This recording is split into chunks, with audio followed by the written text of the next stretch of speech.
கேரள மாநிலம் அட்டப்பாடியில் சிறுவாணி ஆற்றின் குறுக்கே அந்த மாநில அரசு அணை கட்ட முயற்சித்து வருகிறது. இந்த பிரச்சனை குறித்து விரிவாக விளக்குகிறார் சிறப்பு செய்தியாளர் சலீம்.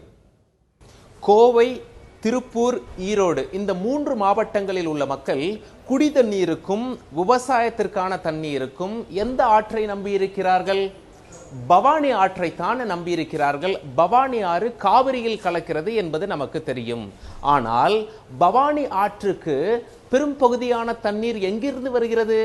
சிறுவாணி ஆறிலிருந்து வருகிறது. சிறுவாணி ஆறு பவானி ஆறுல கலக்குது, பவானி ஆறு காவிரியில் கலக்கிறது. அதனால இந்த 3 மாவட்ட மக்கள் பவானி ஆற்றை நம்பியிருந்தாலும் மறைமுகமாக சிறுவாணி ஆற்றை தான் நம்பியிருக்கிறார்கள். சிறுவாணி ஆறு எங்கே இருக்கிறது?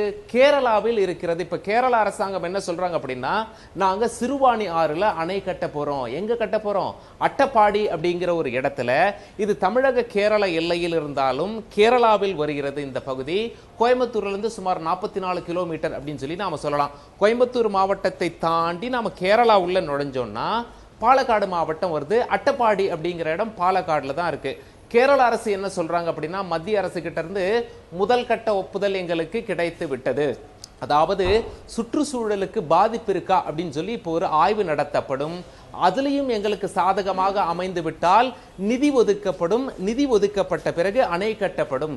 தமிழகத்திற்கு நாங்கள் கடிதம் எழுதியிருக்கோம். மத்திய அரசும் தமிழகத்திற்கு கடிதம் எழுதியிருக்காங்க. தமிழகத்துக்கிட்ட இருந்து எந்த பதிலும் வராதனால எங்களுக்கு முதல் கட்ட ஒப்புதல் கிடைத்திருப்பதாகவே நாங்கள் நம்புகிறோம் அப்படின்னு சொல்லி கேரள அரசாங்கம் சொல்றாங்க. தமிழக அரசாங்கம் என்ன சொல்றாங்க அப்படின்னா, எங்க கிட்ட எந்த கருத்துமே கேட்கவில்லை.